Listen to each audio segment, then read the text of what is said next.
Experiencias cercanas a la muerte, ECN. Eventos que ocurren cuando una persona está al borde de la muerte o que ya está clínicamente muerta y que se relatan después de su recuperación.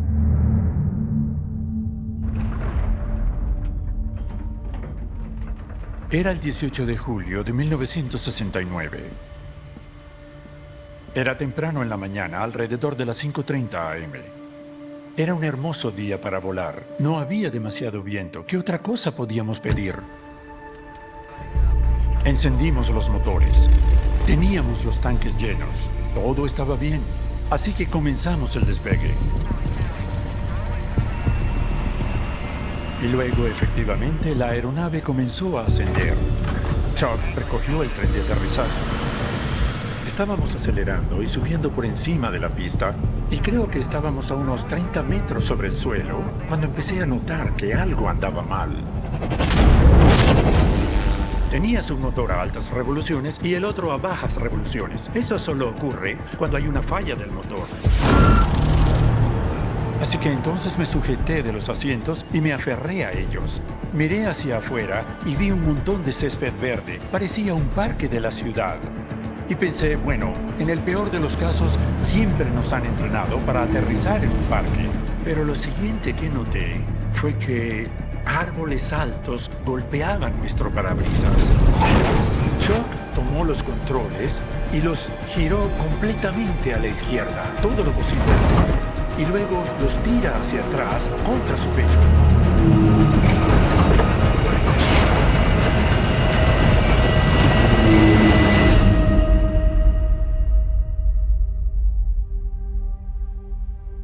De repente me encontré sobre el lugar del accidente,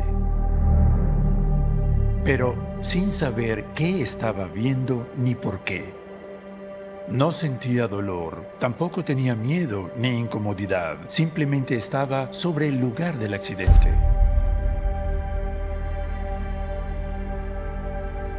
Podía ver el avión y podía ver al piloto. Mis ojos se fijaron primero en un piloto. Era Gene. Y luego giré y vi a otro piloto justo al lado de él, como a 1,5 metros de distancia, y reconocí que este era Chuck. Y mientras procesaba lo que estaba viendo, vi a un tercer piloto también como a 1,5 metros de distancia. Y ese era yo.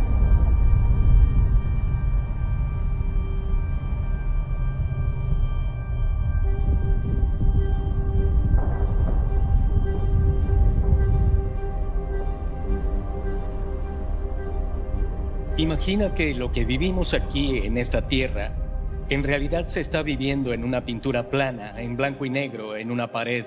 Y la muerte es la separación. Entonces, cuando morimos, nuestro espíritu se separa de nuestro cuerpo físico. Mueres y te arrancan de esa pintura plana, en blanco y negro, y te llevan a una habitación tridimensional llena de color a tu alrededor. Experimentas cosas que nunca antes has experimentado, aunque puedes ver que tu mundo está contenido dentro de este mundo. Luego imagina que te devuelven a esa pintura plana en blanco y negro y tienes que describir 3 dimensiones de color en términos bidimensionales en blanco y negro. ¿Cómo lo harías?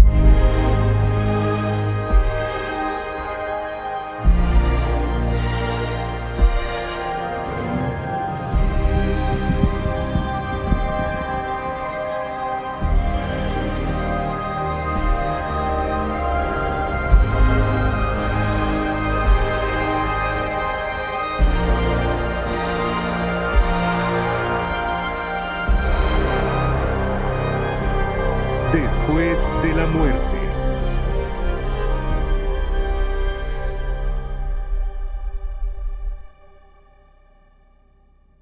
Médica y científicamente, el punto exacto de muerte no puede ser definido.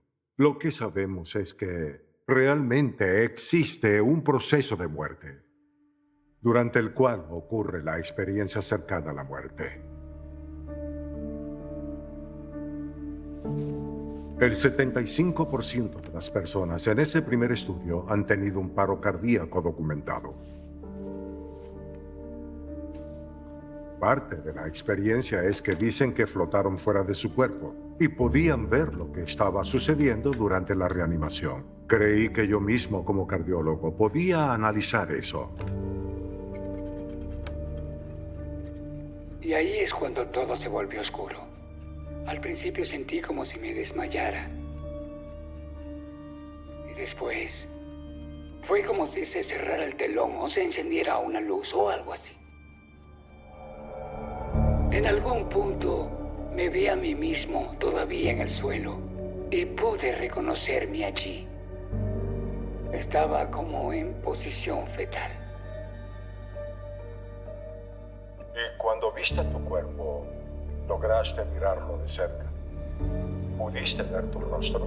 Pude ver mi oreja derecha y esta parte de mi rostro porque estaba acostado mirando hacia otro lado. ¿Cómo te sentiste cuando estabas en ese estado? Bastante enérgico. Me sentí alegre. Yo pensé, aquí sucede algo que nadie más en el mundo sabe. ¿Le has contado a muchos tu experiencia? Usted ha sido el único. ¿Por qué? Pensarían que yo estoy loco.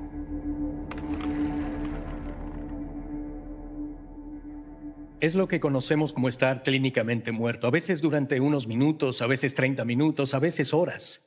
Pero luego la medicina moderna, o quizás un milagro, no lo sé, los revive y son capaces de regresar y hablar de ello. Se puede decir que has muerto. Todas las definiciones médicas, científicas y legales establecen que una vez que cruzas esa línea roja, es decir, cuando mueres, ya no vuelves. Y me gusta decir que los médicos reviven y no que resucitan a sus pacientes. De hecho, yo era agnóstico. No sabía si creía en la existencia de un Dios. Pensaba, no sé si creo en el cielo o no, pero mi padre moría de cáncer. Y alguien le dio la primera investigación sobre lo que ahora se conoce como experiencias cercanas a la muerte. Lo vi en su mesa de noche, lo tomé y lo leí en una sola noche. Y eso despertó mi curiosidad, así que abrí mis ojos, mi mente, y comencé a explorar a partir de ahí.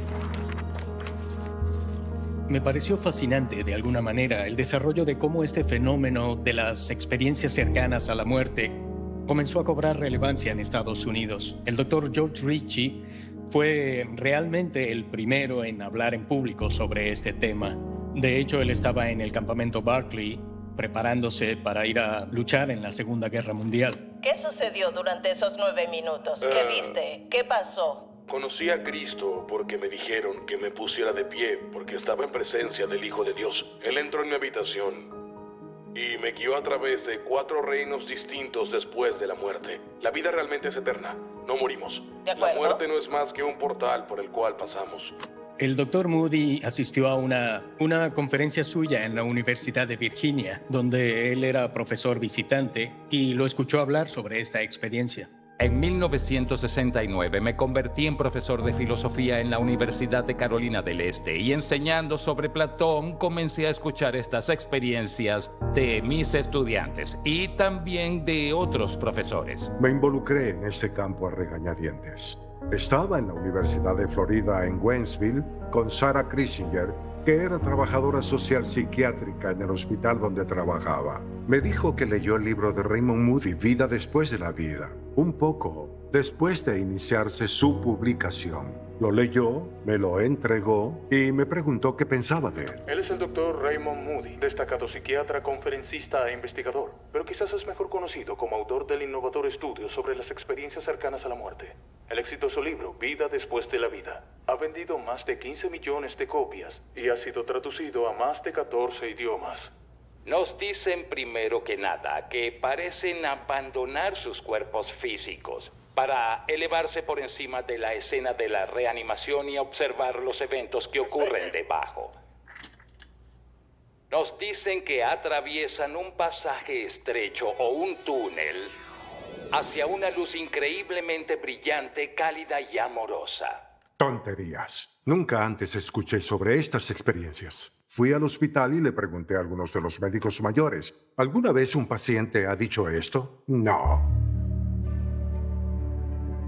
Yo era muy escéptico de que estas cosas realmente estuvieran ocurriendo. Y si ocurrían, eran delirios, alucinaciones, desvaríos o algo así. En cardiología nos basamos en estudios científicos.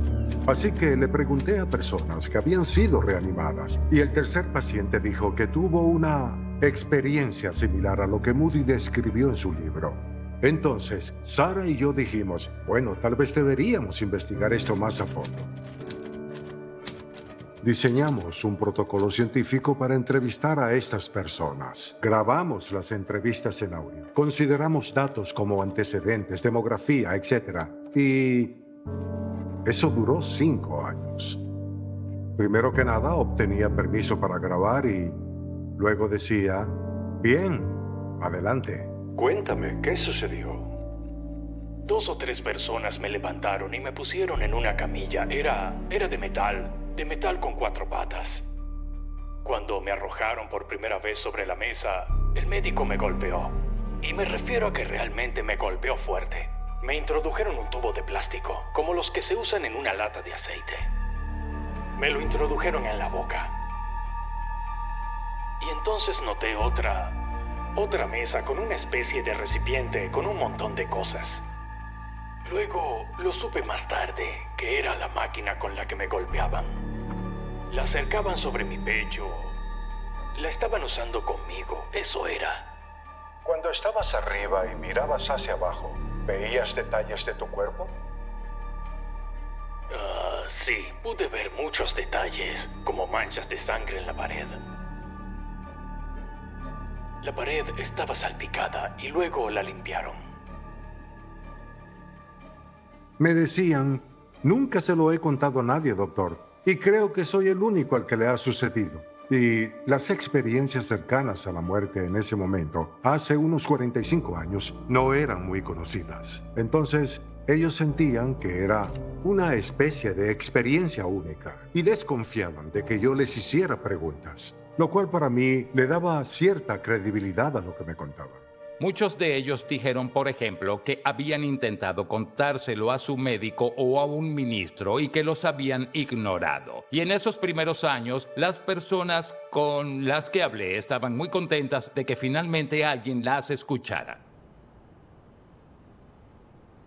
Empecé en la Universidad del Norte de Kentucky en 1972. Me contrataron como profesor asistente y me ofrecieron un ascenso a profesor asociado cuando tenía 25 años. También me dieron la titularidad en mi tercer año. 7 estudiantes, mi esposa y yo, hicimos un recorrido por Ámsterdam y luego fuimos a Dinamarca. Pasamos unos días allí, fuimos a Suecia por un día y la última semana fue un viaje de 3 semanas y nuestra última semana fue en París. Fue un recorrido artístico. Principalmente visitamos museos. En la mañana del sábado 1 de junio de 1985 tuve el dolor más agudo que había experimentado en mi vida, en el centro de mi abdomen.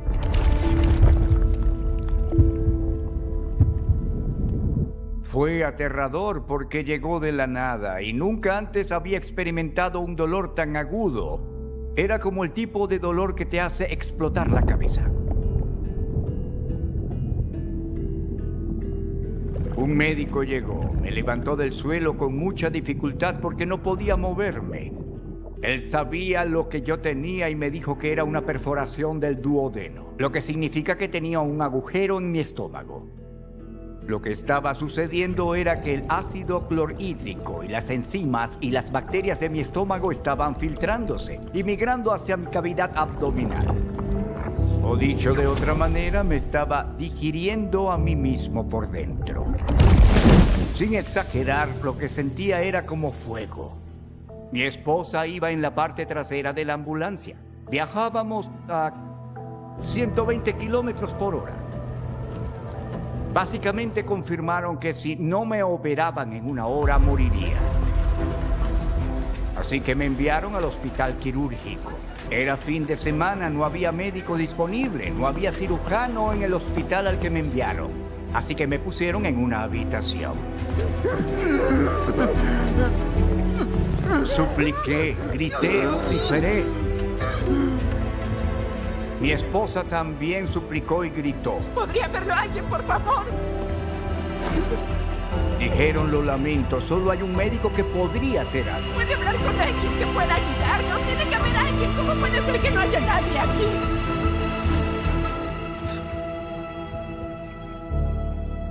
Así estuve durante 10 horas. Una enfermera cada hora me preguntaba cómo estaba. Yo le decía en francés y en inglés que me estaba muriendo y solo encogían los hombros y se iban. Tenía mucho miedo, estaba aterrado. Tenía 38 años, era muy exitoso en mi carrera universitaria. Tenía esposa, 2 hijos, una casa y 2 autos. Lo único que podía pensar era, esto no puede estar sucediendo. No puedo creerlo. La gente me pregunta, ¿cómo sabes que estabas muriendo? Me parece una pregunta muy estúpida. Cuando estás muriendo, lo sabes en cada respiración. Con cada respiración sientes que es la última. Estás aquí. Estás aquí. La enfermera llegó a las 8:30 de la noche y dijo que lo sentían. No pudieron localizar a un cirujano, que intentarían encontrar uno al día siguiente, que era domingo. Cuando dijo eso pensé, bien, se acabó, es el fin. No puedo más. Estaba muy agotado y miré a mi esposa. Fue terrible tener que verla llorar. Luego cerré los ojos y dejé de intentar respirar. Y perdí el conocimiento. Yo era ateo y sabía que cuando mueres, simplemente todo se acaba. Es como el gran vacío, ya saben, el fin. La velocidad de impacto oficial registrada por la Junta Nacional de Seguridad en el Transporte fue de 218 kilómetros por hora. A esa velocidad impactamos justo debajo de la cabina. La cabina simplemente explotó, simplemente todo se abrió. Fue entonces cuando golpeamos esa cúpula y ¡boom!, caímos al suelo. El curador del mausoleo me dijo que esa cúpula tenía 6 o 7 pisos de altura y chocamos directamente contra la parte superior. Puedo recordarlo hoy tan claramente como hace 5 o 10 años. Te das cuenta de que no eres solo un cuerpo.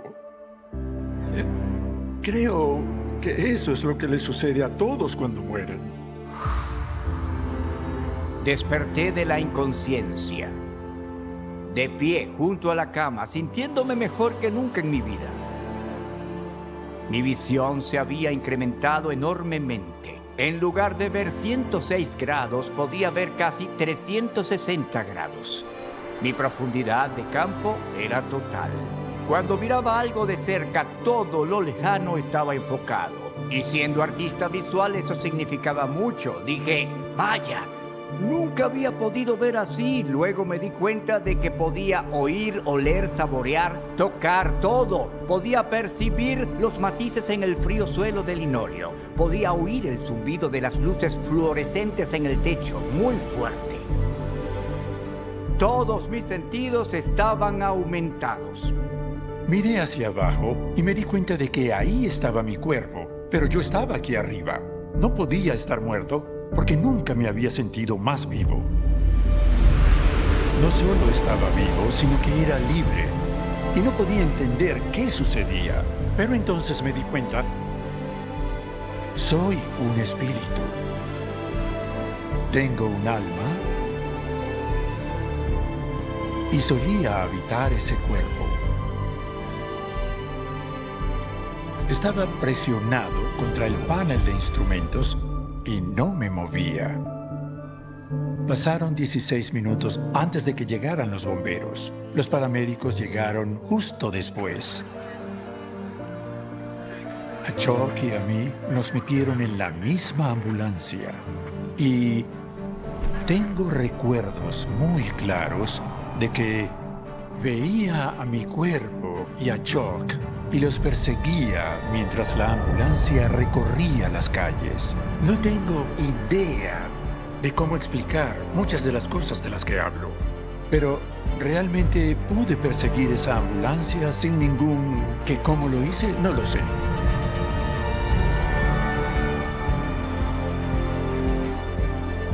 No estaba preocupado, no sentía dolor. Realmente no me importaba nada. Solo me preguntaba, ¿qué será todo esto? No hay dos experiencias cercanas a la muerte iguales, pero todas tienen un patrón muy consistente de elementos de lo que ocurre durante la experiencia. Hay una serie de hechos que se repiten en estos procesos. Lo primero que sucede es un encuentro cercano con la muerte. Quedan inconscientes, clínicamente muertos, sin latidos del corazón ni respiración. En ese momento no deberían tener ninguna experiencia, pero la tienen. Lo primero que ocurre es lo que se conoce como experiencia extracorporal. Las personas salen de sus cuerpos y muchas veces quedan observando la reanimación, pero dicen que aún tienen un cuerpo espiritual. Desde esa posición ven los eventos terrenales en curso y describen los frenéticos esfuerzos del personal médico para revivirlos. Salen de ese lugar de su reanimación y llegan a un lugar de exquisita belleza. A menudo ven una especie de luz que interpretan como una figura religiosa. Y esta luz era una luz que es amor y vida. Era palpable y no difícil de mirar, pero surgía de todo y sin embargo hacía que todo fuese más vibrante. Los colores, según relatan, están mucho más allá de nuestro espectro de colores. La música se ha descrito como tan hermosa que dicen que no han escuchado nada igual. Nada de eso es posible en la Tierra. Familiares o amigos fallecidos a menudo vienen a su encuentro. Saben, dicen que aún conservamos nuestros recuerdos, nuestro humor, seguimos siendo los mismos, pero nos encontramos de nuevo en el otro lado. Y algunos de ellos dicen, llegué a un lugar donde sentí que si seguía adelante no podría regresar. Pueden ver pasar parte de su vida o toda su vida ante sus ojos hasta ese momento. Toda la experiencia es muy tranquila, muy pacífica. Algunas personas no desean regresar. Y luego, muchos cuentan que experimentan estar en presencia de un Dios de luz y amor. Esta luz es más brillante que el sol, pero de nuevo, no es solo luz como la que veríamos aquí, en la Tierra. Y de este Dios sienten un amor incondicional, paz y aceptación como nunca antes habían experimentado. Al final eligen regresar al cuerpo terrenal o se les envía de vuelta involuntariamente. Este Dios casi siempre les dice, todavía no ha llegado tu hora, aún tienes un propósito en la tierra. A veces les pregunta, ¿quieres quedarte o quieres irte? Muchas veces les dice, tienes que volver, pero ninguno quiere regresar.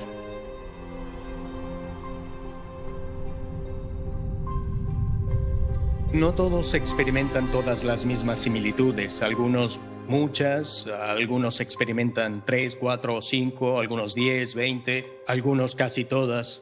Pero esas similitudes se superponen, además de que hay singularidades en cada experiencia, como que cuando se encuentran con este Dios de luz y amor, cada uno de ellos siente que es el único al que ese Dios ama.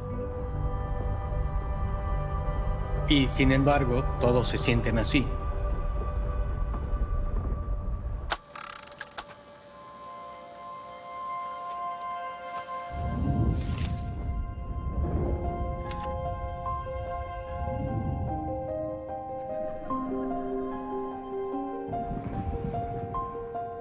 En realidad, estas experiencias cercanas a la muerte no son nuevas. Platón escribió en La República sobre un soldado que recobra la conciencia en su pira funeraria y tuvo una experiencia como esta.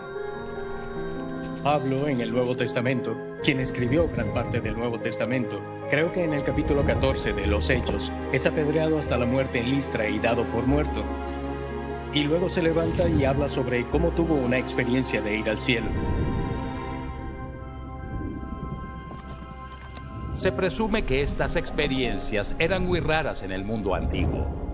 Pero cuando comencé a investigar en los años 60 y 70, la llegada de la reanimación cardiopulmonar había aumentado en gran medida el número de personas que habían estado al borde de la muerte y se habían recuperado. Así que había muchos casos. Y algunos dicen, llegué a un lugar donde sentí que si seguía adelante no podría regresar. Y hay una pregunta frecuente, y la pregunta es, ¿realmente existe una barrera? Y mi respuesta es, bueno, no he podido entrevistar a nadie que no haya regresado. Así que supongo que si cruzan ese punto, bien podría ser que no pueden regresar. No tengo evidencia que lo sostenga, excepto que tampoco tengo evidencia que lo refute. Raymond Moody se enteró de nuestro trabajo, así que nos llamó a su casa junto con otros 2 investigadores. Y ahí fue cuando conocí a todas estas maravillosas personas, Bruce Grayson, Mike Sabon y Kenneth Rin. Nos reunimos, comparamos notas y dijimos, deberíamos formar un grupo y contarle al mundo lo que estamos haciendo. Y eso se convirtió en la Asociación Internacional para los Estudios de Experiencias Cercanas a la Muerte. Después de 5 años de investigación, el Dr. Sabon terminó escribiendo un libro convencido de que esto realmente demuestra que hay vida después de la muerte. Pero más fascinante aún, publicó sus hallazgos y testimonios de lo que lo hizo cambiar de opinión en la revista de la Asociación Médica Estadounidense. Un día durante mi residencia estaba buscando un artículo acerca del cáncer en una revista cuando por accidente encontré en el título de un artículo el término experiencia cercana a la muerte. El médico que habita en mí me decía, esto es médicamente inexplicable. El artículo afirmaba que había personas que tenían estas experiencias mientras estaban inconscientes o clínicamente muertas. ¿A quién no le atrae saber qué sucede después de la muerte? He viajado por el mundo entero, desde China, Japón, India, Norteamérica, Sudamérica y toda Europa. Y la gente en todo el mundo usa la palabra luz, pero dicen que no es la luz que proviene de una bombilla o del sol, sino que la descripción universal es que es la luz de completa compasión y amor. Y la gente también dice que lo que aprendieron de su experiencia es que lo que llamamos muerte es una transición a alguna otra realidad. Así que perdieron el miedo a la muerte. La fecha era 18 de enero de 1989 y hacía un día muy frío para los estándares del sur de Texas. Por poco me detengo para tomar algo de café en un pequeño pueblo antes de cruzar todos los puentes, pero no lo hice. Las personas que iban delante de mí en la autopista sí querían café. Ellos sí se detuvieron y yo los rebasé. Eran Dick y Anita Onarreker. Había neblina y lloviznaba, todo estaba mojado. Yo sabía que tenía que cruzar algunos puentes. Había uno antiguo y muy estrecho. Estaba muy concentrado en regresar a Alvin, Texas, donde vivía. Me dirigía en esa dirección y tenía muchas ganas de ver a mi familia, a la que había extrañado durante 3 días, especialmente a mi esposa. Lo que no sabía era que había un empinado terraplén allí. Era como entrar en un túnel porque tenías esa gran estructura de metal sobre ti y a ambos lados. Solo se podía ver hasta el final del puente y luego la carretera subía, así que no podía ver más allá del final del puente. De la nada salió un camión y chocó conmigo.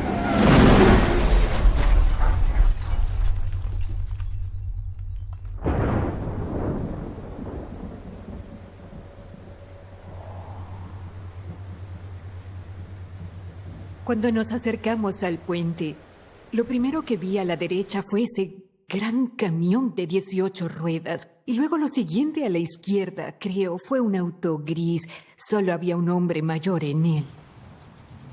Luego, lo siguiente que vi fue el auto rojo de Don, que estaba completamente aplastado. Así que éramos solo 4 vehículos en el puente en ese momento. En ese entonces estaba desplegado en el condado de Walker. Pregunté, ¿es probable que sobreviva? Y me dijeron la verdad, no. Eso fue, ya saben, algo que nunca olvidaré. Quiero decir, ver eso hizo que fuera un mal día. El tráfico estaba detenido en ambas direcciones porque en ese entonces ese era el único puente que cruzaba ese lago. De hecho, Dick Onarreker y Anita tuvieron que dejar su auto y caminar hasta el puente para llegar al lugar del accidente. La policía se acercó primero a Dick y dijo, ni siquiera se molesta en revisar a ese hombre. Yo ya lo hice y no tiene pulso. Y luego Dick lo revisó y no pudo encontrarle pulso. En esta imagen del choque se puede ver la trayectoria del camión al pasar por encima. Cuando el camión me golpeó, literalmente llevó este brazo sobre mi hombro hasta el asiento trasero. El volante se incrustó horizontalmente en mi pecho. Mi cabeza golpeó contra el costado de metal del interior del auto. Mi pierna derecha se rompió en la rodilla. Debí haberme deslizado un poco en el asiento porque fue golpeada desde ese ángulo y cuando lo hizo, literalmente me cortó la pierna izquierda justo en la rodilla. Y 12 centímetros del fémur salieron despedidos del auto y nunca se encontraron. Morí al instante. Mi corazón dejó de latir, así que no estaba bombeando sangre. Yo morí en ese puente.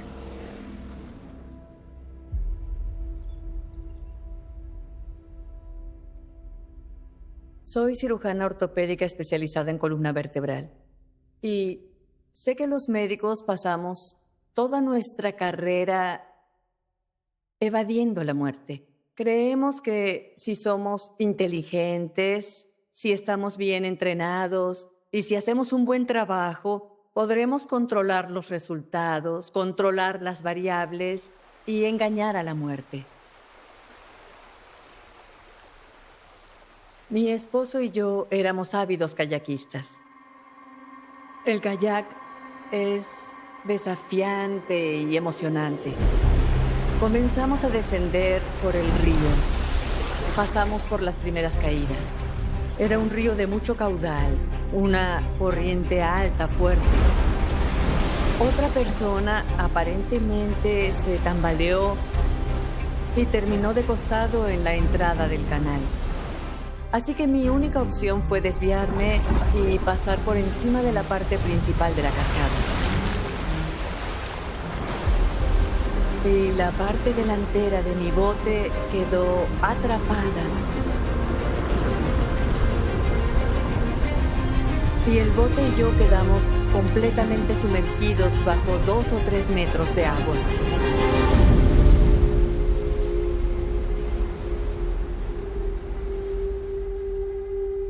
Me di cuenta de que probablemente iba a ahogarme. Pensaba en el hecho de que debía estar muerta, pero no me sentía muerta. Me sentía más viva que nunca. Sentí esta increíble experiencia como si fuera parte del agua. De hecho, me sentía magnífica.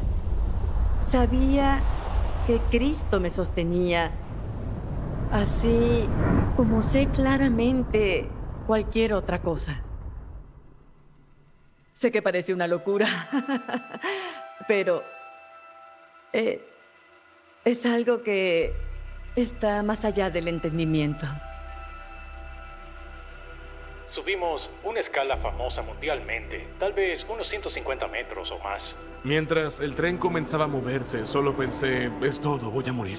Tomé una curva a 140 kilómetros por hora, volqué y me cayó encima. Lo único que recuerdo haber visto fue una luz muy blanca. El cuchillo atravesó mi hígado por completo. Tenía un pulmón perforado y empecé a sentir que Mi espíritu abandonaba mi cuerpo. Estabas en la cama del hospital, pero habías dejado tu cuerpo. Mi cuerpo estaba en la cama y mi espíritu estaba... Y podía ver en todas las direcciones. En el techo, mirando hacia abajo, se sentía una presencia como Dios. No como un sujeto arriba en el cielo. Y eso era Dios. Simplemente sé que era Dios. El significado de la vida, de todo. Fue diferente a cualquier cosa que haya experimentado. No le tengo miedo a la muerte. Era con pleno conocimiento y amor incondicional. Era todo el amor que existe en el universo. La muerte no es el final, tal vez sea solo el comienzo. Miré a sus ojos, era como si estuviera viendo la eternidad dentro de él. Pude ver el inmenso amor que me tenía. La gente no te cree cuando les cuentas la historia, pero es tan real. Luego de casi 30 minutos, tiempo suficiente para que pasaran del modo rescate al modo de recuperación del cadáver, podía ver ese cuerpo hinchado y morado, pero nunca me sentí viva y luego muerta. Nunca me sentí consciente e inconsciente. Me sentí consciente y luego más consciente. Me sentí viva y luego más viva. Entré en esto siendo bastante escéptico. Sé que podría haberlo descartado fácilmente, porque si estás 20 minutos en reanimación y has estado sin oxígeno durante ese tiempo o lo que sea, vas a perder algunas neuronas. Tendrás daño cerebral, quizás no sobrevivas. Sufrirás una muerte cerebral. Por lo general, cuando más tiempo pasas sin oxígeno, normalmente más daño tendrá tu cerebro. Y es progresivo, hasta que el oxígeno vuelve. Un estudio reciente podría proporcionar respuestas a la antigua pregunta: ¿qué sucede con nuestros cerebros cuando morimos?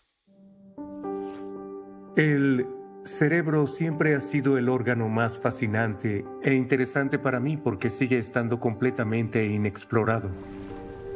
Estaba trabajando en el Hospital General de Vancouver. El paciente era un hombre de 87 años. Llegó durante el turno de emergencia con una hemorragia entre el cerebro y el cráneo. Le llamamos hematoma subdural.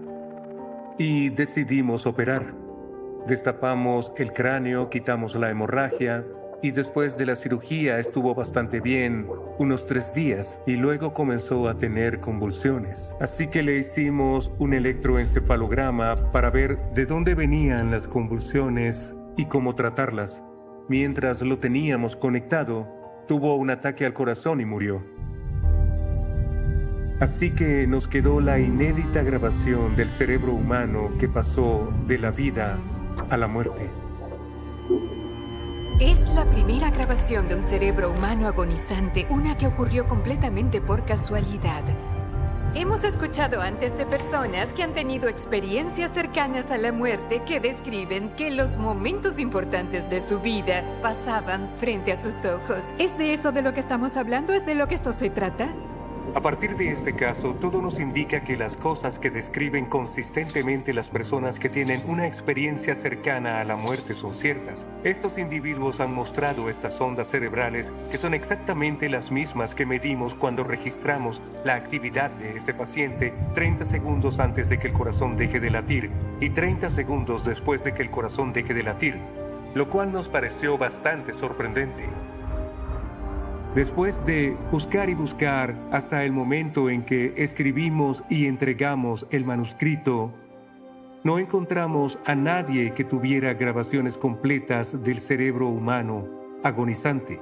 En términos médicos, las ondas cerebrales siempre están presentes en él. Difieren en frecuencia, es decir, cuántas veces por segundo oscilan.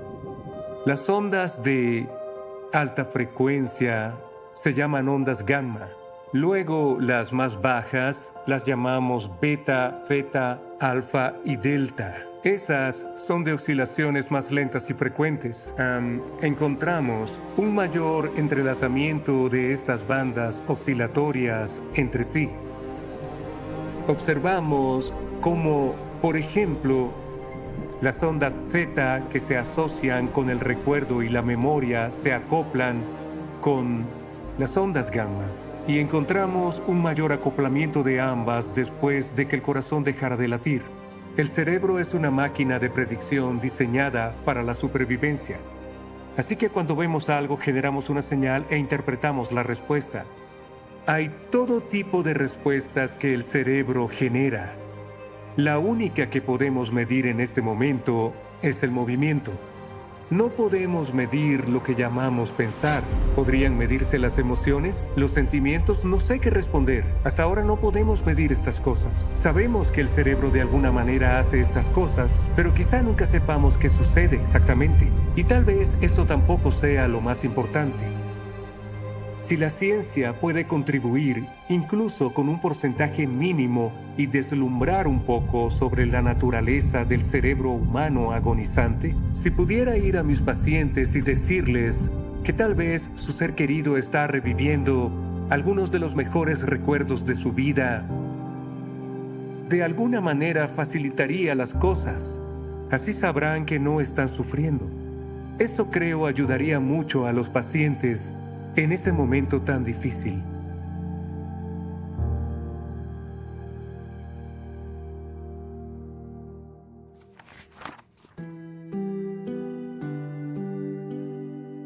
Crecí en Corea del Sur, en un hogar budista. Desde los 6 o 7 años me hacía preguntas como ¿por qué se creó a los seres humanos? ¿Por qué nacemos? ¿Cuál es el propósito de la humanidad? ¿Por qué estoy aquí? Los monjes budistas del templo decían cosas como, oh sí, Steve, puedes ir al cielo, puedes ir al infierno, volver.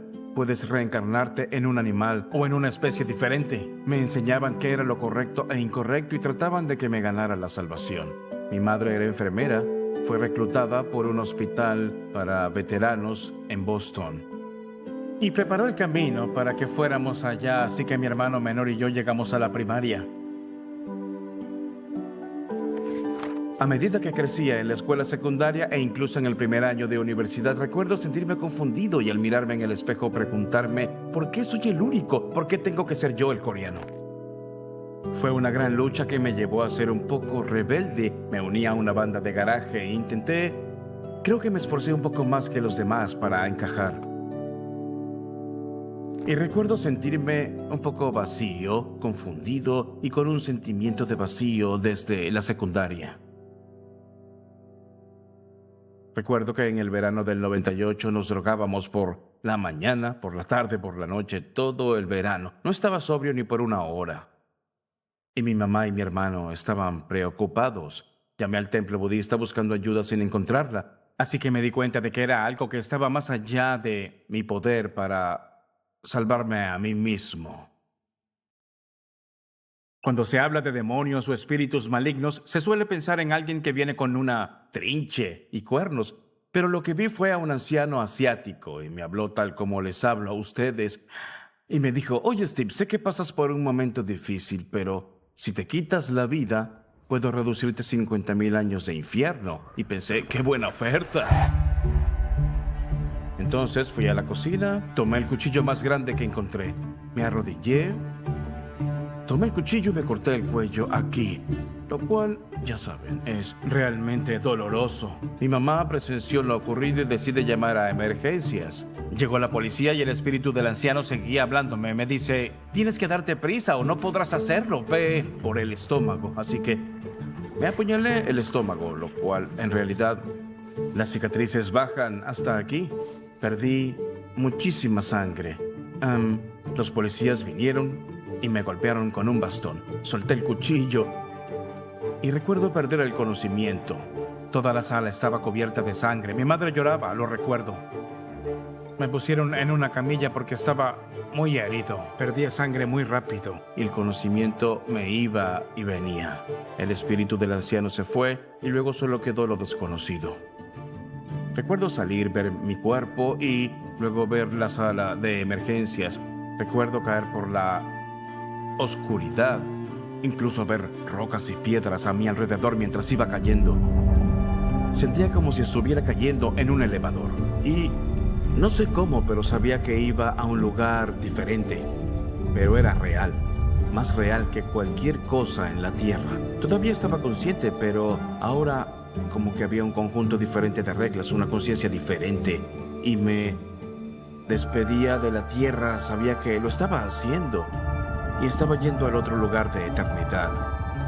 Y luego Dios vino hacia mí como una bola de luz que se convirtió en un triángulo. Detrás de él vi una ciudad. Miré hacia arriba y brillaba como oro. Las murallas eran de oro. No sé cómo funciona, pero es un lugar al que se puede ir. Escuché una voz antes de despertar. Te amo. Y abrí los ojos. Estaba en la sala de emergencias. Y dije, Dios mío, estoy vivo. Primero agradecí de estar vivo. Miré a mi alrededor y a mi madre, llorando, tomando mi mano. Hijo, despertaste. Y todavía trataba de procesar lo que había pasado, pero sabía que había vuelto a la tierra. Se necesitaron 2 cirugías para reparar los vasos sanguíneos cortados. Un especialista tuvo que volar de último minuto y si llegaba tarde hubiera sido adiós para siempre. Mi corazón y mi sangre no se habrían recuperado. Mi presión seguía hundiéndose durante toda la cirugía. Y dicen que fue un milagro, justo a tiempo.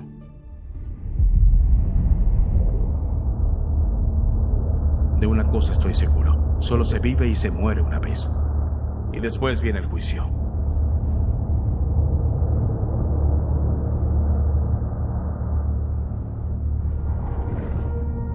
Creo que hay mucha gente que se aprovecha de esto, de la novedad y la gran fascinación de esta experiencia.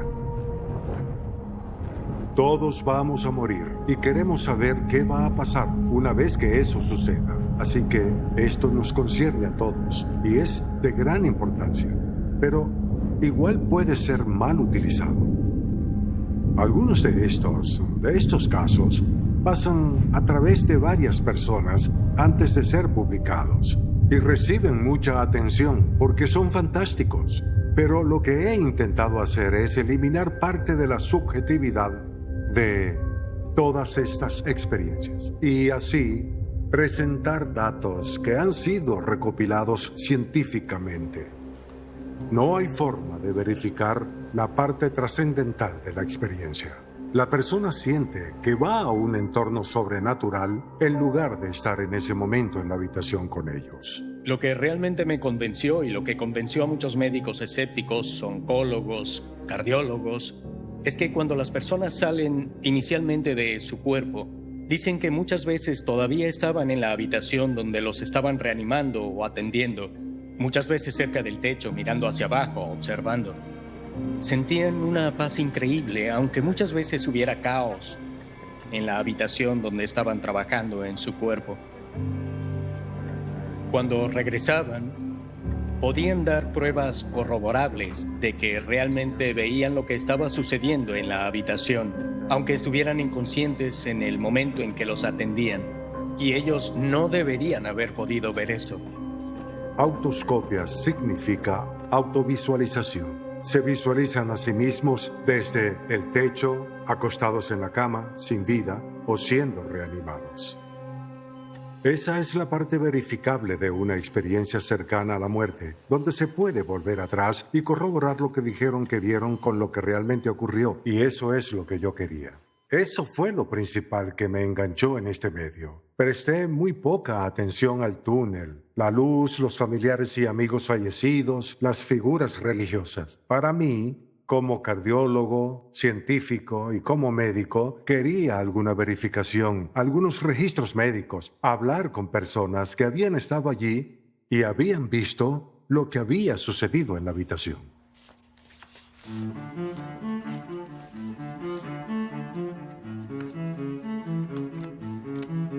A principios de los años 90, cuando era médico residente en neurocirugía en Phoenix, en el Instituto Neurológico Barrow, era uno de los mejores en el mundo. Era como la catedral de la neurocirugía. Estaba bajo tutela del presidente, el Dr. Robert Spetzler. Él es reconocido mundialmente. Había una paciente llamada Pamela Reynolds que acudió a él. Lo que teníamos era un caso de aneurisma que estaba en la base misma del cerebro. Era una bomba que podía reventar y causar una completa catástrofe. Estaba justo en la base del cerebro y por eso es tan increíblemente difícil llegar ahí.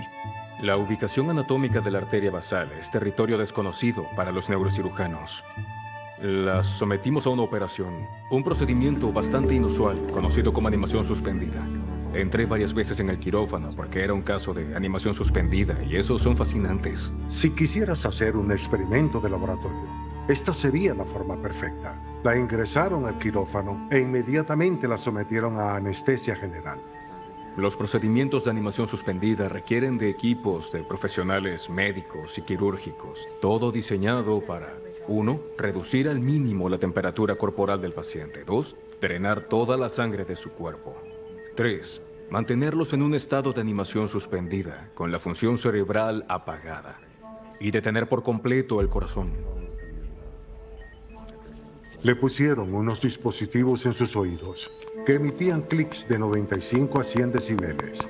Si el clic sonaba y veías un pico en el encefalograma que medía el tronco cerebral, entonces sabías que estaba activo.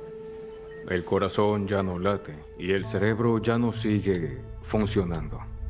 Se trataba de lograr que esos clics no provocaran reacción alguna en el tronco cerebral, es decir, que no hubiera actividad alguna. Así que podemos decir que estaba totalmente aislada del entorno físico y, médicamente, ella estaba en lo que llaman paro circulatorio hipotérmico. Detienen todas las funciones. Estaría clínicamente muerta durante toda la operación.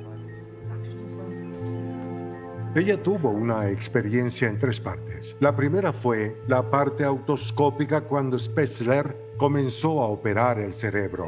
Ella escuchó la conversación entre él y el cirujano, justo cuando ellos hablaban sobre que su arteria femoral derecha era muy pequeña y tuvieron que cambiar al lado izquierdo. En la parte visual, ella vio la sierra para hueso, que ni siquiera yo, que soy cardiólogo, sabía cómo se veía. Y luego estaba mirando hacia abajo, hacia el cuerpo. Sabía que era mi cuerpo, pero no me importaba. Mi punto de vista era como si estuviera en el hombro del médico. Recuerdo el instrumento en su mano.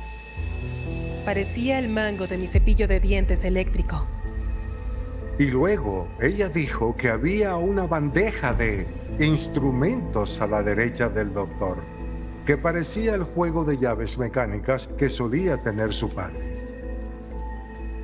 Y el resto fue lo mismo que en otras experiencias autoscópicas, y entre esas 2 experiencias que ella describe como una sola experiencia continua, tuvo otra trascendental. Sentí una presencia. Siento como que me di vuelta para mirar un punto de luz. Y bien, ¿cómo sabemos que la experiencia trascendental ocurrió cuando le drenaron la sangre de la cabeza? No lo sabemos. Solo podemos inferirlo, pero no probarlo. Las otras están ancladas al tiempo, pero la del medio no lo está. Pam despertó, creo que, al día siguiente. Como con cada paciente, la visité en la unidad de cuidados intensivos antes de la ronda del jefe. Ella estaba despierta y hablamos. Ya saben, las preguntas de rutina. ¿Cómo te sientes? Después de que le quitaran el tubo de la garganta y pudiera controlar su vía respiratoria, y ya estaba volviendo en sí. Bueno, tenía muchísimo de qué hablar. Y comenzó a describir algunos detalles sobre su operación. Y mientras hablaba, yo me asusté. Habló sobre sus vasos sanguíneos y su ingle, que habían sido canulados y que eran muy pequeños. Que su corazón tuvo que ser desfibrilado 2 veces. Me dio detalles que simplemente no debería saber. Terminé lo más rápido que pude con la conversación. Pam, necesitas descansar. Volveré más tarde.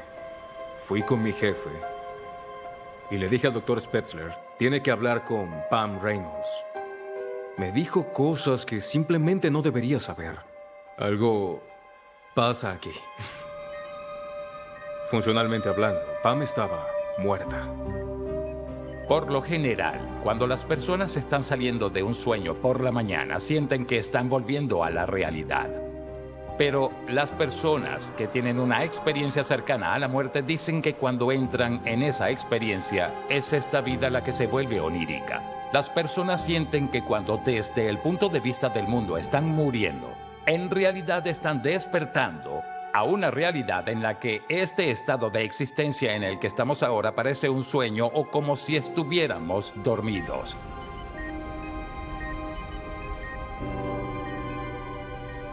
La experiencia cercana a la muerte es donde la ciencia y la religión se tocan. Hay una gran diferencia entre prueba y evidencia. Todo esto es evidencia, pero suficiente evidencia en algún momento la acerca tanto a la prueba que la mayoría de las personas diría que es cierto, real. Debo cuidar lo que digo porque no quiero tener que alienar a las personas. Creo que el escepticismo es bueno, el escepticismo verdadero, pero la terquedad no lo es.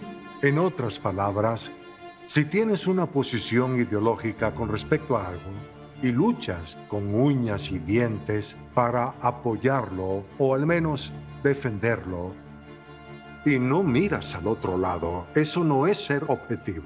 Hay mucho sobre la vida después de la muerte de lo que no conocemos. Solo lo sabremos realmente después de morir. Antes de eso, no lo sabremos. Ha habido muchas teorías alternativas, como el síndrome de los pilotos de combate, que cuando sientes la fuerza G, parece que estás pasando por un túnel. Algunos dicen que las drogas psicodélicas como el DMT, LSD o la mescalina producen colores vibrantes y tal vez te llevan a otro lugar.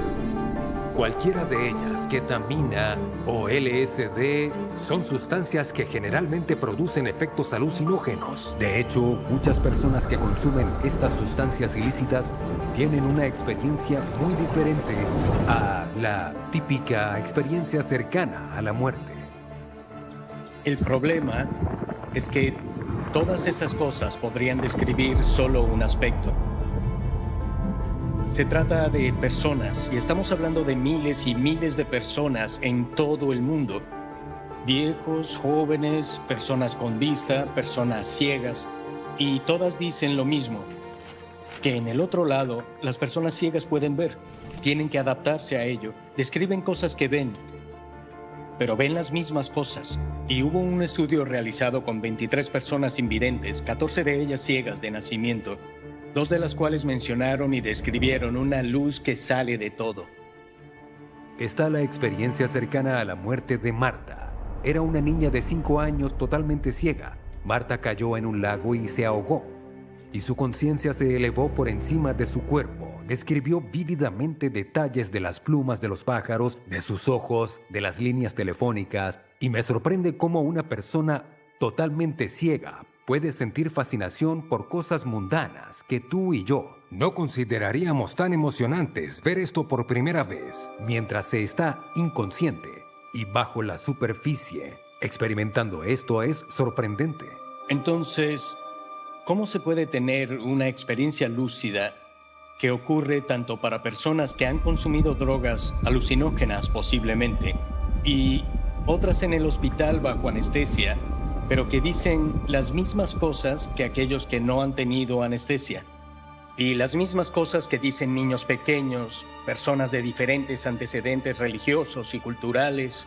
No existen las alucinaciones masivas.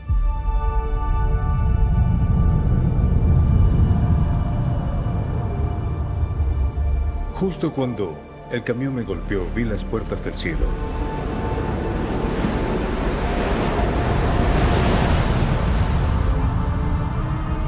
Y era magnífico. Era como el interior de una ostra.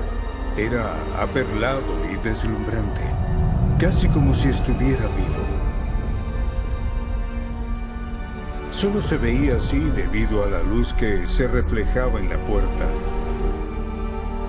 El cielo es luz, Dios es luz, es asombroso.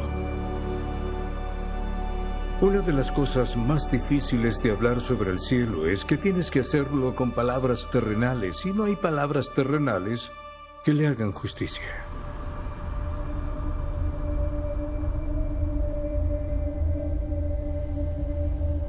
Por un momento pensé, está bien, he muerto. De acuerdo, me morí, pero ¿estaba triste? No, para nada. No me preocupaba mi madre, ni mi padre, ni lo que pensarían, ni nada de eso. Solo estaba emocionado por hacia dónde iba y era pura alegría, paz, amor y unidad.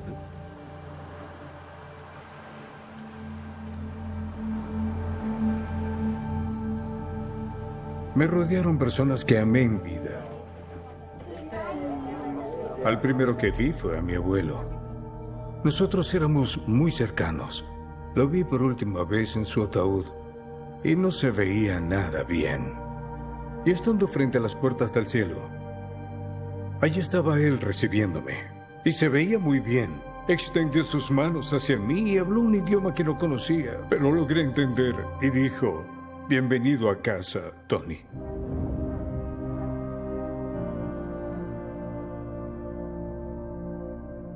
Reconocí a ese grupo de personas. Ellos me miraban con tanto amor.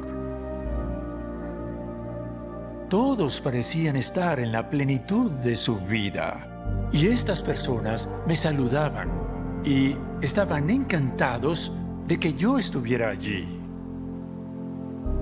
Y supe que estaban allí para mí, para darme la bienvenida, para saludarme, para amarme, para hacerme sentir conocida. Y supe que me habían conocido y amado desde que comencé a existir.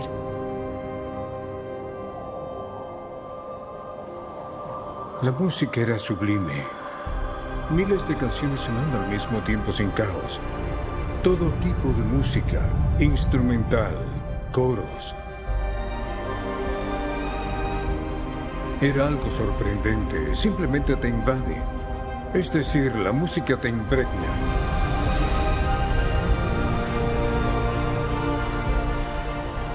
Mis sentidos eran increíblemente vívidos. El tacto, el gusto, el olfato y la audición era simplemente la cosa más real que me haya sucedido. Luego de saludar a todos, se apartaron y pude ver a través de la puerta. Había un largo bulevar que realmente dividía la ciudad y parecía estar hecho de oro. Muchas de las cosas que tenemos aquí también están allá, pero mucho más gloriosas y perfectas. Quería subir la colina y postrarme a los pies del gran Dios de toda la creación y decir: gracias por dejarme estar aquí. Ese era mi objetivo.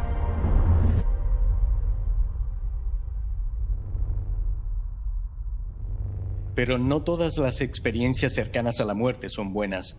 El 23% de quienes se atreven a hablar de ellas cuentan que tuvieron experiencias infernales.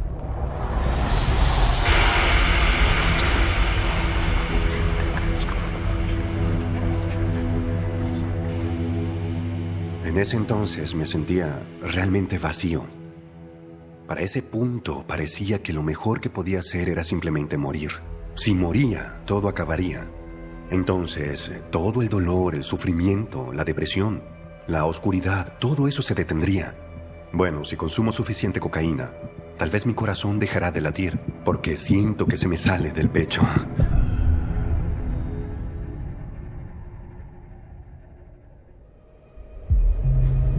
Pero no vi una luz brillante, sino un túnel oscuro. Sentí como si alguien me hubiera sujetado y me dejara caer en esta oscuridad.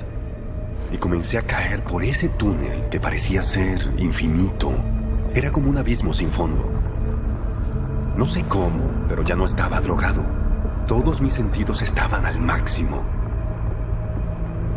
Sabía que había muerto, y fue uno de los momentos más aterradores de toda mi vida. Y caigo por ese túnel que parecía interminable. Voy como a 1000 kilómetros en caída libre. Y pensé, si voy al infierno, tiene que haber un error porque nunca maté a nadie, no robé un banco, soy una buena persona. No soy un mal sujeto, al único que lastimé fue a mí mismo. Cuando empecé a justificar lo bueno que era, la velocidad aumentó, como a 2000 kilómetros por hora. El proceso se aceleró. Era como, ahora sí que vas al infierno. Recuerdo que en ese momento grité con desesperación. Dije, Dios, tienes que venir a ayudarme, porque te necesito. Si realmente existes, te necesito ahora. Así que tienes que venir. Por favor, Dios, necesito de tu ayuda.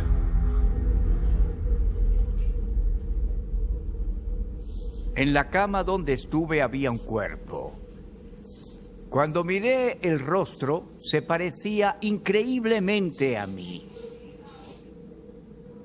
No podía entender cómo eso se parecía tanto a mí.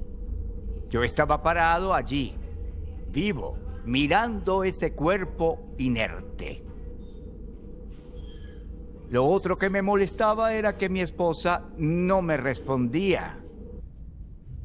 Al principio empecé a hablarle amablemente y luego yo empecé a gritarle. ¿Qué diablos está pasando aquí? Mírame, háblame. Estoy bien. ¿Qué es eso en la cama? ¿Cómo llegó allí? Estaba muy molesto, muy angustiado.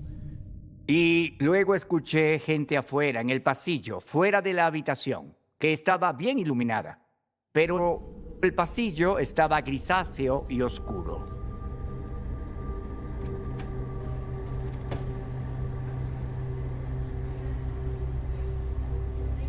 Había un grupo de personas en el pasillo, lejos de la luz de la habitación.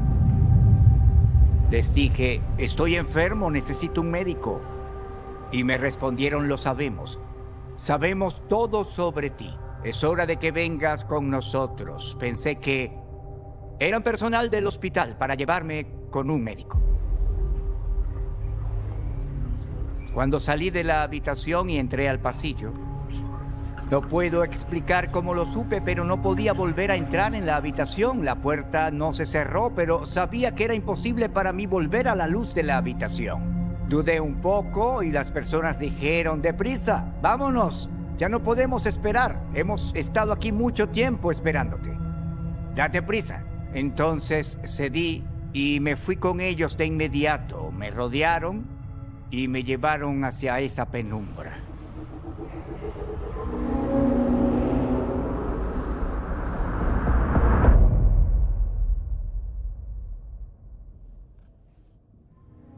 A medida que avanzábamos, dejé de percibir paredes, techo, absolutamente todo. Solo caminábamos. Luego pensé, este hospital no es tan grande. Hemos caminado kilómetros ya. Es como, ¿dónde están las escaleras? ¿Qué está arriba y qué está abajo? ¿Dónde están las paredes? Solo caminábamos. Les comenté a las personas a mi alrededor cosas como, esto no es el hospital, esto no está bien. Y sus respuestas eran, cállate, silencio, sigue caminando, muévete, vamos, muévete.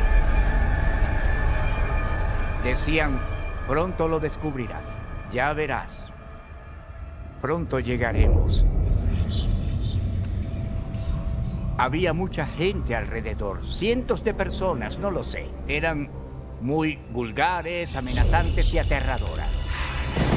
Estaba en una oscuridad absoluta. No tenía idea de cuál era la dirección, hacia adelante o hacia atrás. Solo quería alejarme de ellos. Ellos decían, tienes que seguir avanzando, y comenzaron a empujarme y a golpearme. Yo me defendí. Empezaron golpeando, empujando, dando patadas. Luego empezaron a morder, arañar y a descuartizarme. Intentaron arrancarme los ojos. Y todo eso iba acompañado de risas y festejos macabros.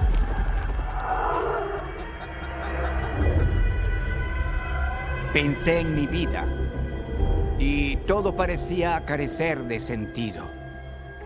Me di cuenta de que las relaciones con mi madre y mi padre eran un desastre. Mi relación con mis hermanas no era buena y que mi relación con mi esposa era problemática.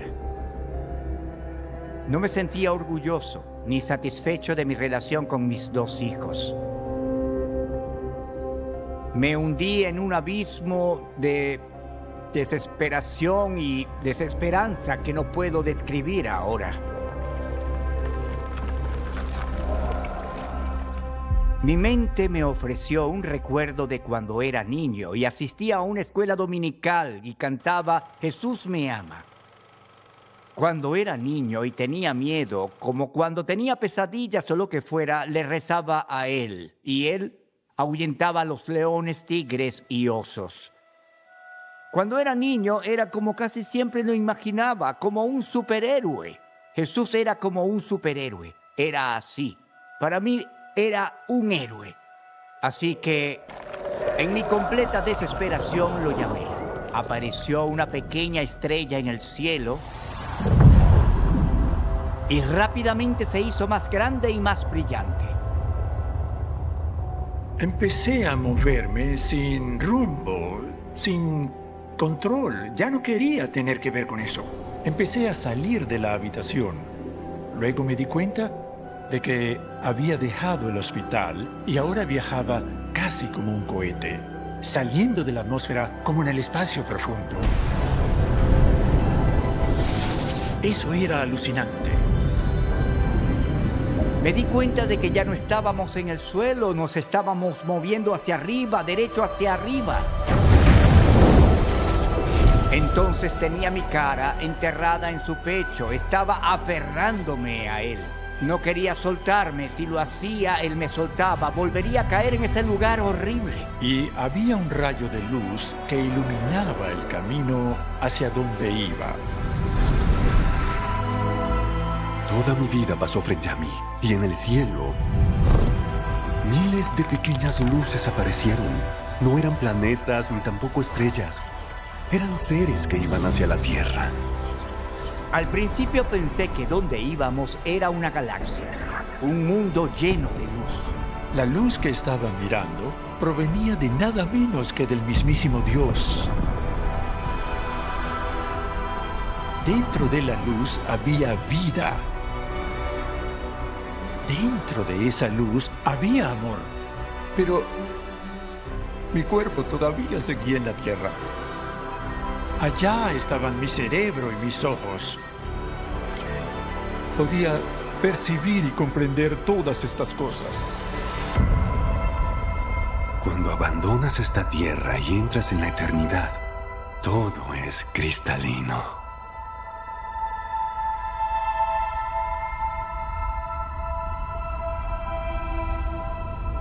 Sabía que iba hacia esa área sagrada y obviamente me tomó mucho conectar los puntos. Esto es el cielo.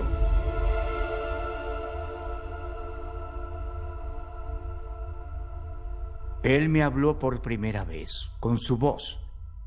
Pero era telepático, no era un pensamiento mío, era su voz en mi cabeza.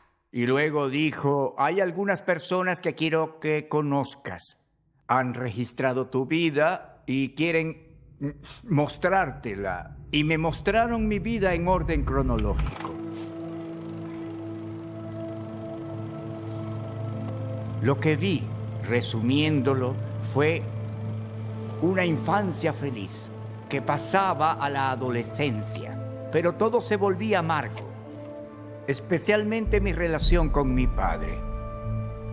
Como mi padre era cruel conmigo, yo era cruel con él. Mi padre era física y emocionalmente abusivo todos los días hacia mi madre, mis hermanas y hacia mí. Nunca se detenía. La única forma en que podía lidiar con eso era tratar de no sentir nada. Y todo lo que él quería era que fuera una pequeña copia de él, que fuera su lacayo. Ser desobediente tenía consecuencias físicas inmediatas como patadas, puñetazos e incluso golpes. Me vi esforzándome por no tener emociones ni sentimientos, lo cual era mi forma de protegerme para no ser lastimado. A medida que me volvía más manipulador y exitoso, Jesucristo y los ángeles más expresaban su decepción y tristeza hacia lo que había vivido. Realmente me dolió decepcionarlos porque ahora tenía estos nuevos amigos, mi gran Salvador y el mejor amigo que he tenido en mi vida. Y estábamos mirando mi vida y era una gran decepción. Una gran decepción. Les dije deberían devolverme. No pertenezco a este lugar.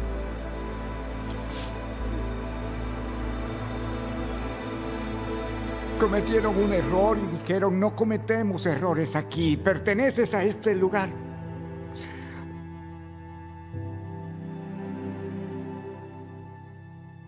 En este punto había tenido varias operaciones y finalmente podía estar de pie en lugar de estar confinada a una silla de ruedas. Pero todavía no podía caminar muy bien. Cuando regresé a mi cuerpo, supe que compartir mis experiencias con otras personas era parte del trato. Sabía que parte de la experiencia era escribir sobre ella. Así que me desperté y pasé la siguiente semana levantándome a las 3 o 4 de la mañana para escribir durante unas horas antes de la rutina matutina. Y luego hice mis revisiones finales y cuando presioné el botón de guardar, llevé a mi hijo menor, que todavía vivía en casa, a la ciudad para comprar helado y celebrar. Y mientras íbamos hacia la ciudad para celebrar, llamé a mis hijos mayores, porque mi hijo mayor y su hermano estaban viviendo en Maine en ese momento. Estaban entrenando para esquiar. Y los llamé para compartir esta gran noticia. Pero un entrenador contestó y me dijo que Willie fue atropellado y había muerto. Y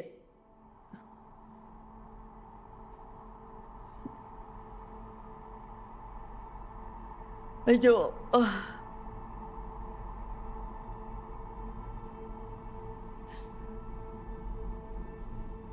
Yo reaccioné como cualquier madre lo haría.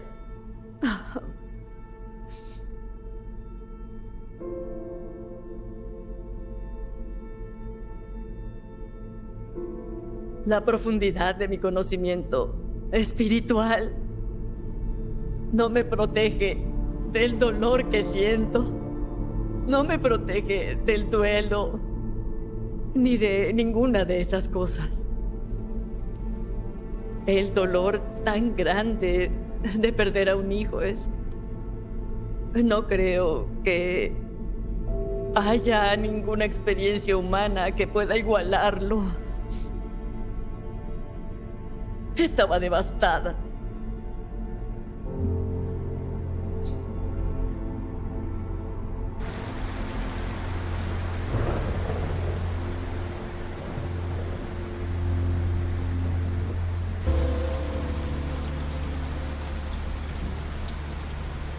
Y entonces todo se detuvo, tan pronto como llegué.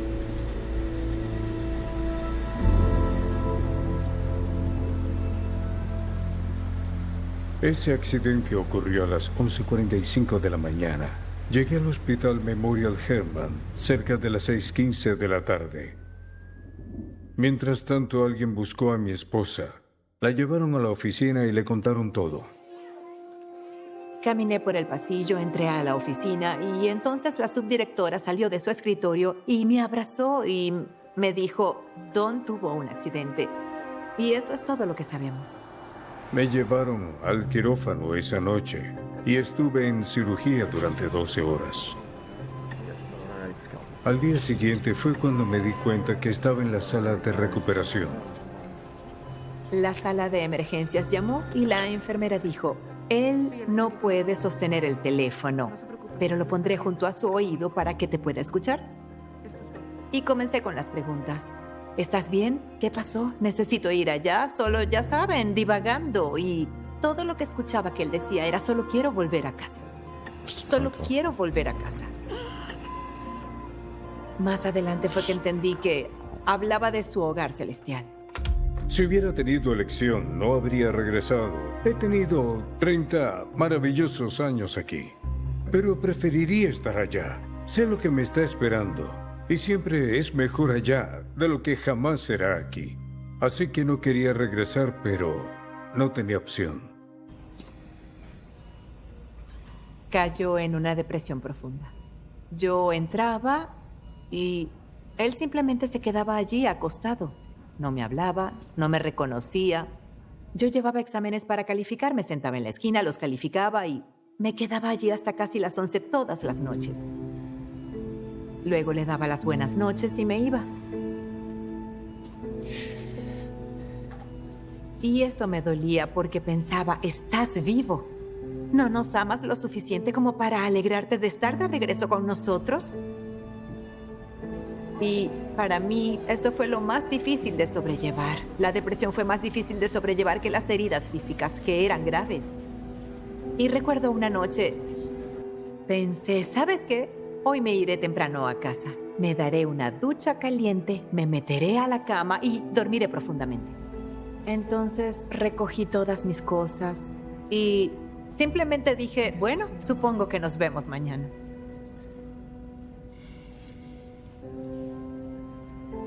No respondió. Esa noche algo hizo clic dentro de mí y me harté. Entonces solté la mochila que llevaba, me acerqué a un lado de la cama y me desahogué. ¿Cuál es tu problema? ¿Por qué no estás contento de vernos? ¿Por qué no estás contento de estar de regreso con nosotros? Me desahogué por completo. Así que recogí mis cosas y caminé hacia la puerta. Había un gran espejo junto a su cama. Miré y él estaba llorando. Vi las lágrimas.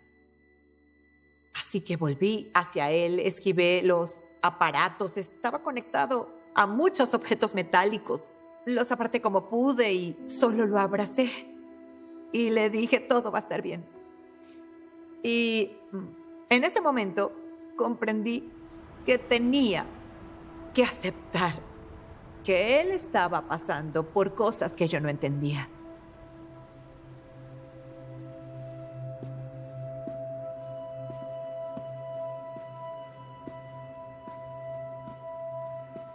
Hasta que por fin terminó. Jesucristo dijo, ¿tienes alguna pregunta? Le dije, tengo 1.000.000. Me dijo, ¿qué quieres saber? Le pregunté todo lo que se me ocurrió preguntar. Y si les contara todo eso, nos llevaría varios años. Y él me dio una comprensión completamente nueva de todo. Le dije, quiero ir al cielo. Él me dijo, aún no estás listo para el cielo. Finalmente dije, ¿qué quieres que haga? Y dijo, quiero que ames a tu prójimo. Y le dije, de acuerdo, pero ¿qué quieres que haga después? Y él dijo, vas a cambiar el mundo. Yo dije, ¿con eso voy a cambiar el mundo? No lo creo. No lo entiendes. El mundo es un lugar terrible, un lugar cruel. Incluso si amo a alguien, van a ir y ser golpeados en otro lugar. Él dijo, no, si amas a alguien, esa persona llevará ese amor al mundo y tal vez amen a alguien más. Y crecerá y crecerá. Yo dije, no va a funcionar. Él dijo, ese es el plan de Dios. Funcionará. Y pues ante todo eso, ¿qué más podía hacer? ¿Qué más podría hacer? Así que finalmente cedí y dije, de acuerdo, volveré. Con eso, estoy en el cuerpo, estoy en la cama.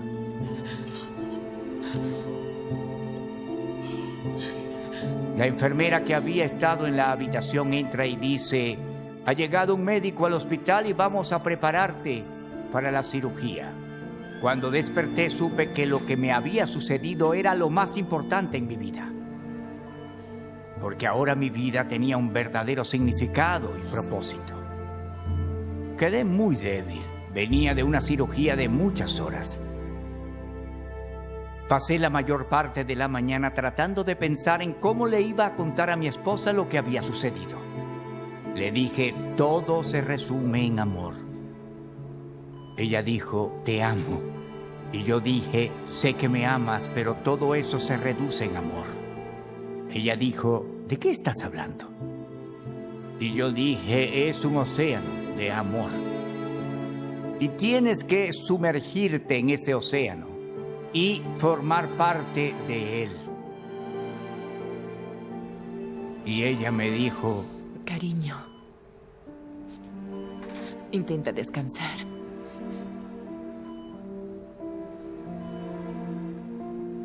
Ahí estaba yo, le estaba dando un resumen de la sabiduría de Dios. Y ella básicamente me responde que era un sinsentido.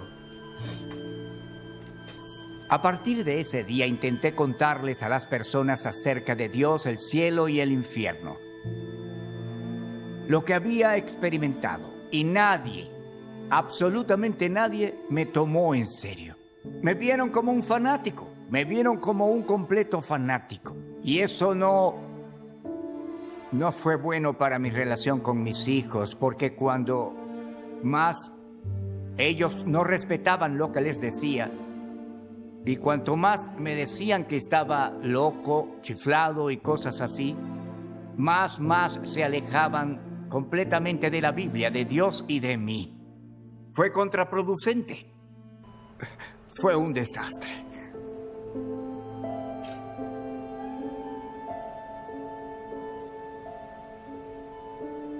Mi esposa me abandonó.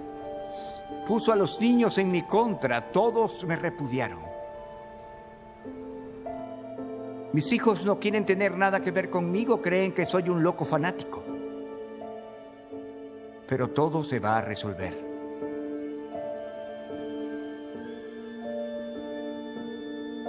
Confío en que Dios resuelve todo. No a nuestro tiempo, sino al suyo. Me gustaría que fuese ahora, pero aunque no sea así, sé que algún día sucederá, solo que tardará, no lo sé.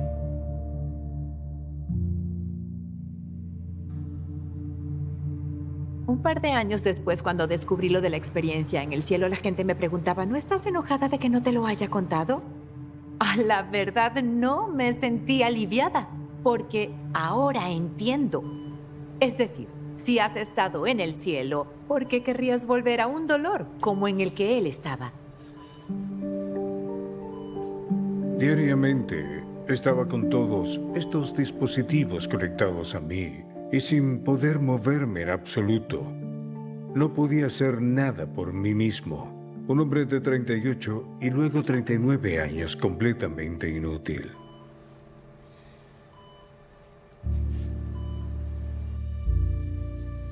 ¿Por qué? Me dejaste ver eso y luego me trajiste de vuelta.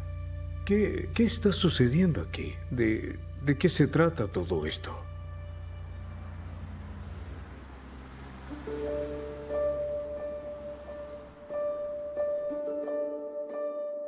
En mis estudios de psiquiatría me di cuenta rápidamente de que prácticamente todo el mundo está persiguiendo algo.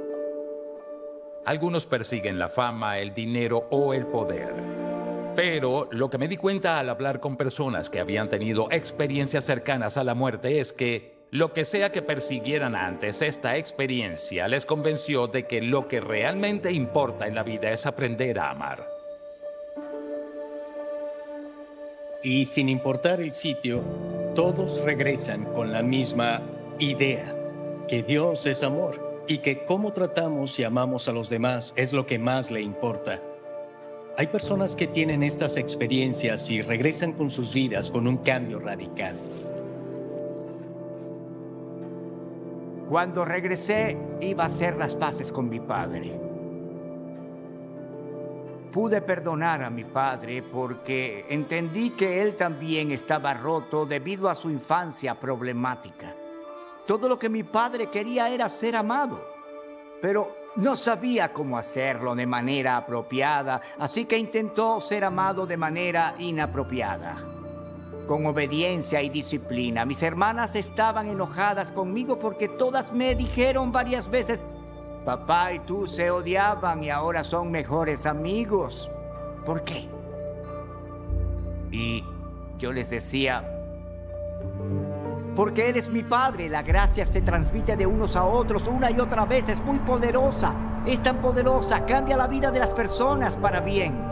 Encuentran esperanza, paz, amor, alegría, perdón. Y también encuentran a Dios y la vida eterna.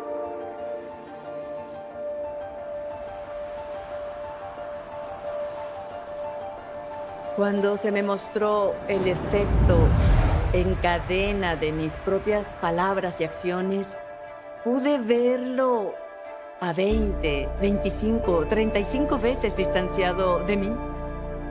Eso es una gran distancia.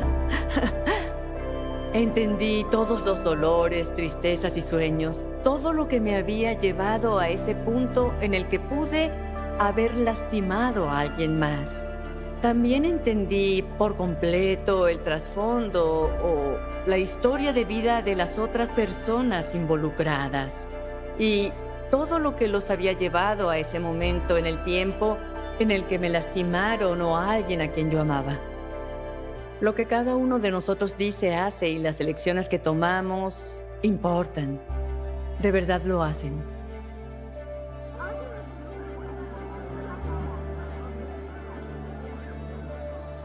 Cuando hablo sobre la muerte de mi hijo, sé que él fue a casa y estoy segura de que él tampoco quería regresar. Estoy segura de que le aseguraron que estaríamos bien. Y que cuando mi tiempo en la tierra termine, mi hijo mayor estará allí para recibirme, junto a mi padre, mi padrastro. Ahora conozco a otras personas que han muerto, personas que amo, que son importantes en mi vida. No los veo aquí en la tierra y el mundo de Dios está aquí. Creo que existimos en medio de eso. Tuve una sensación abrumadora de estar en casa, de estar donde realmente pertenezco, donde pertenecemos. Me tomó varios meses recuperarme por completo. Aún sentía mucho dolor. Me sentí un poco triste, deprimido. Ver el infierno y el cielo me cambió y me hizo priorizar a los demás. Así que a los 35 años me uní a la reserva del ejército. Me convertí en capellán. Los soldados que regresaban de la guerra se notaba que habían tenido una experiencia muy dolorosa o un daño psicológico o habían presenciado atrocidades, así que les ayudábamos con eso. Contestábamos llamadas telefónicas a las 2 o 3 de la madrugada. Íbamos con ellos a entrenamientos, pasábamos tiempo juntos. Siempre les decía que hay esperanza, que la depresión no es para siempre.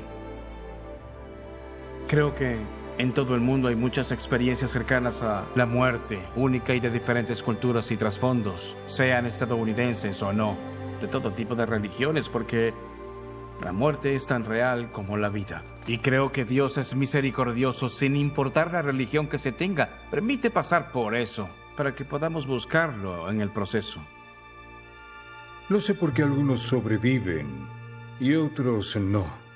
Desearía no haber sobrevivido. Han sucedido buenas cosas aquí, como el nacimiento de 5 nietos. Ver a mis hijos graduarse, es decir, ha sido glorioso de muchas maneras. Pero no se compara con el cielo. Eso es más real. Esa es mi realidad. Esta no lo es. ¿Qué tenemos más en común como humanidad que la muerte? Y saber que hay esperanza más allá de esta vida. Que realmente hay belleza y relación y amor y aventura en el horizonte. Todo nuestro ser, toda nuestra historia y nuestros recuerdos no terminan y no nos convertimos en algo más, sino que continúan. La gente debería mantener la mente abierta sobre lo que está sucediendo y no aceptar todo lo que escuchan de los demás, ni de mí, ni de nadie. Sean escépticos, hagan preguntas, analicen las cosas. Hay cosas que no podemos explicar y creo que debemos documentarnos tanto como podamos. La documentación es importante. Sin eso, es solo una historia interesante y ya está. Hay un límite a lo que podemos hacer. Somos seres humanos y hacemos lo mejor que podemos. Creo que la mayoría lo hace. No tenemos todas las respuestas y no creo que alguna vez las tengamos, al menos en el ámbito científico.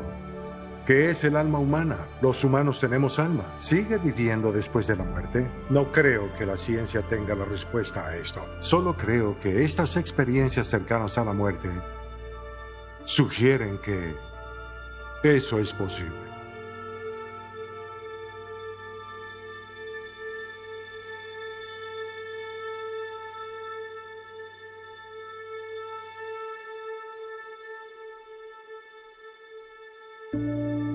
En memoria de Marco e Ile Cordic.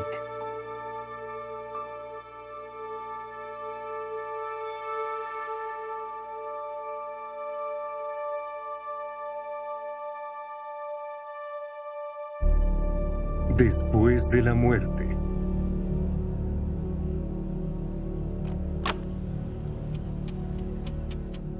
Cuando tuviste el paro cardíaco,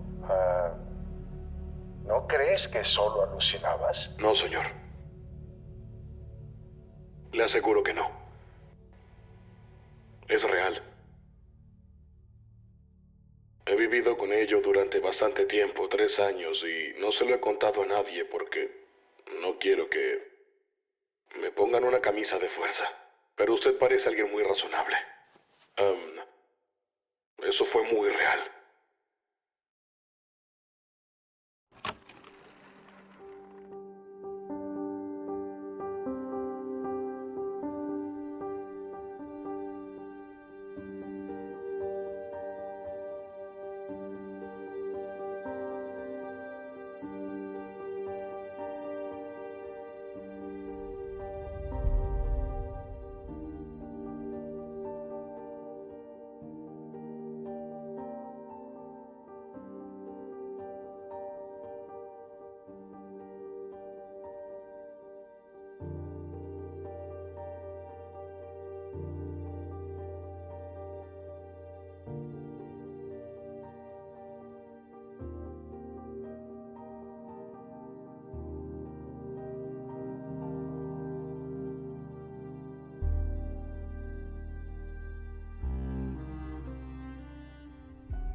Love has no time.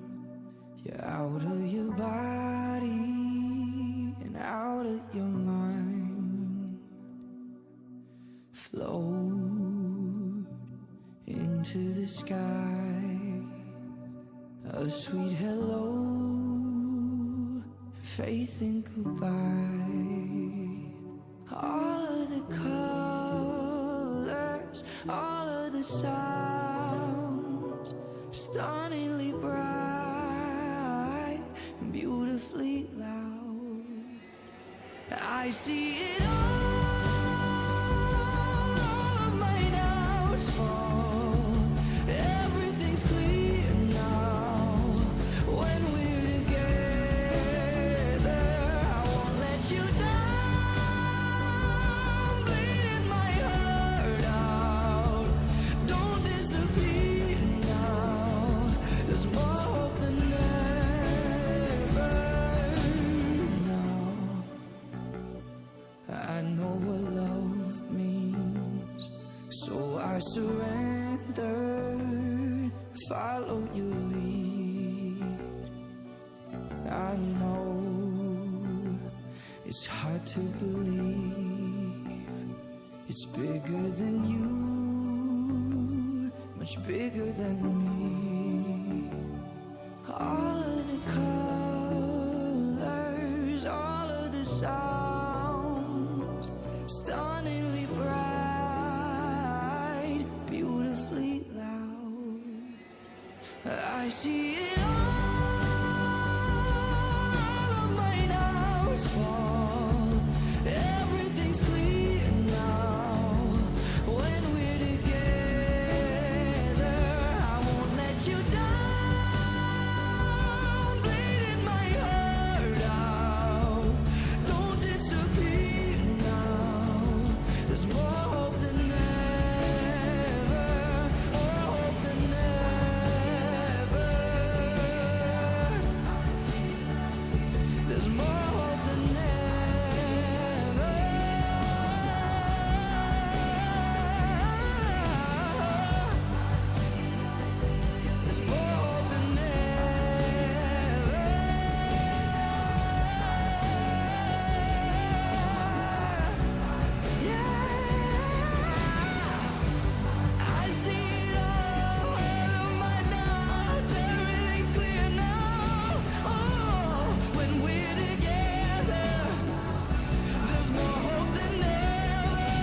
that's waiting on the other side. A love like an ocean that keeps on going and pulls us closer to the light. I know one day we'll dance again on streets of gold with no regrets. We'll join the angels and the saints, singing out together.